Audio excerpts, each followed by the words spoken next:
Hello guys, NautoAce here, and I want to give my thoughts on the recent announcement from Nintendo. And of course, you know what I'm talking about here, and that is they announced that by May of 2023, the eShop for the 3DS and Wii U will be shutting down. So, yes, you heard me right.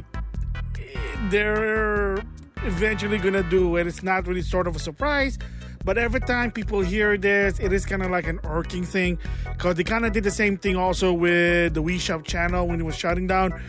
Granted, there are some interesting games there, but to some extent I'm like, for me, whatever, because there are some good ones, such as the Konami Rebirth series was there. There was an Adventure Island from what I understand, and of course Virtual Console, which is to some extent, I mean, you can just play it on the rig, but of course it's not officially, but it is what it is there. So they're gonna do the same thing now with the 3DS and the Wii U eShop. My thoughts about it?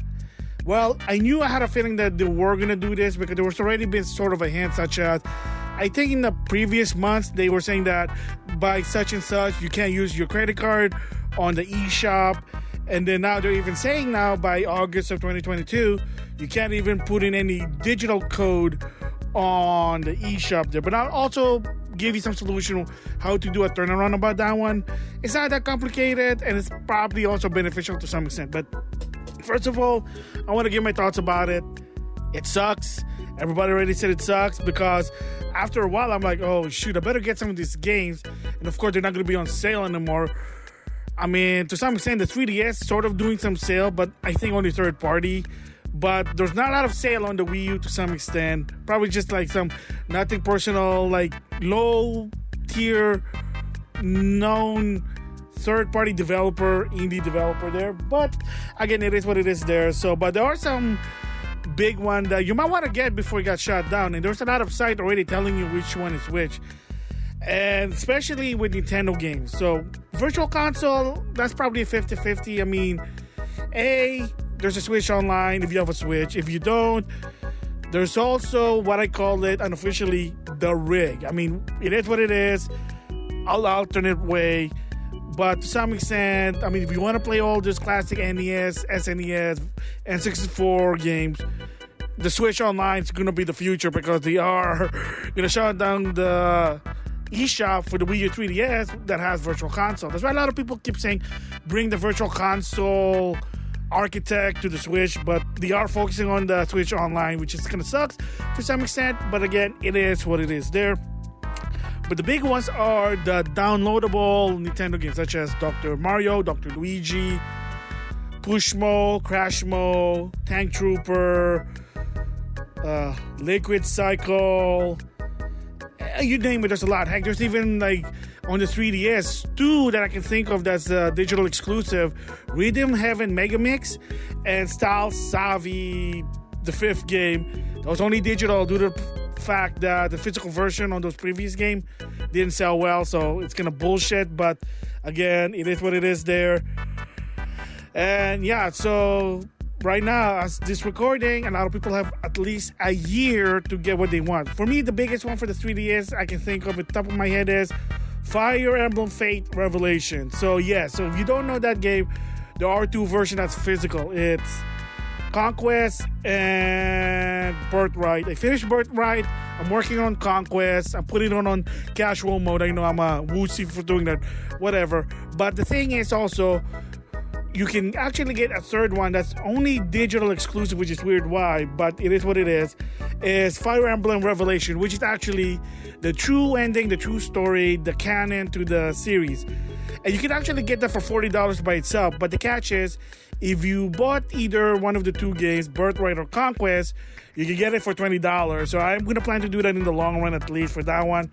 But there are some games I might have to get it, and it's going to suck. That means I'm going to have to buy a lot of eShop cards there. So again, it's disappointing every time I hear it, but it was eventually gonna happen. There was already a hint there, and they are giving people 1 year at least. So by 2023, buy whatever you have, and then that's it. I know a lot of people said you gotta do the preserve, give them alternate way to buy those games, and Nintendo, they're not gonna care.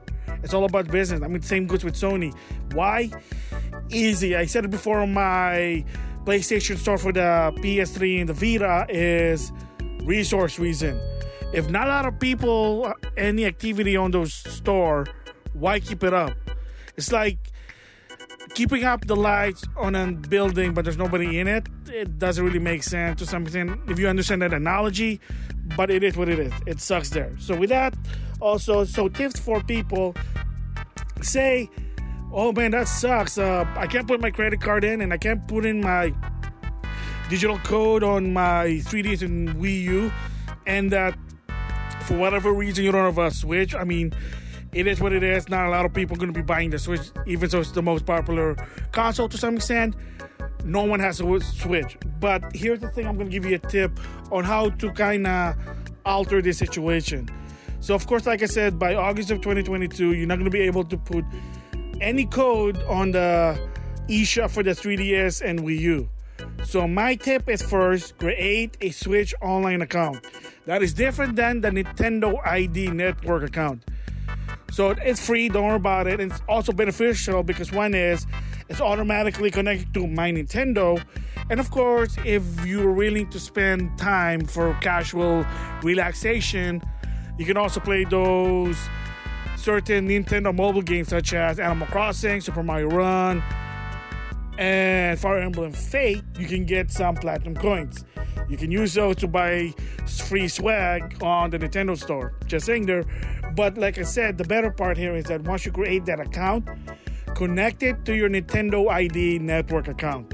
That's the one that they use for the Wii U and 3DS. Connect those two, link them together, and then you can redeem any code on the website, and it will automatically add it, or not only the Switch, on the 3DS and Wii U. I did it. It was easy. I mean, they are moving forward, because if you remember way in the past when the Wii U first came out in 2012, one of the biggest crap they did was you can't even link balance account for the 3DS and Wii U. You have to be separate. Gist of it is the people behind it have no knowledge of how to do it, so they were just trying to find a workaround. I know it sucks, but it is what it is. So now they're actually improving. So like I said, create Nintendo Switch online account, connect it to your Nintendo ID account, put like the money in on the website. It's easy, and then there you go. You'll be easy. Then you'll have money on the 3DS and on the Wii U. So don't worry about that August 2022 that you can directly put the code on those console. Do it, like I said, on the website, and you'll be good to go. Trust me. And then buying games also, it'll still be on their Nintendo site. Easy, no problemo there. So there you go, thoughts. It sucks, but it is what it is. It was eventually gonna come. It sucks, but business 101, you gotta find those resources, and if there's not really any activity or money coming in those eShop store, why keep the lights on to some extent? So why not just move that resource to the Switch? Just saying, but again, it sucks. I'm with you guys there. So with that, I'll see you guys later.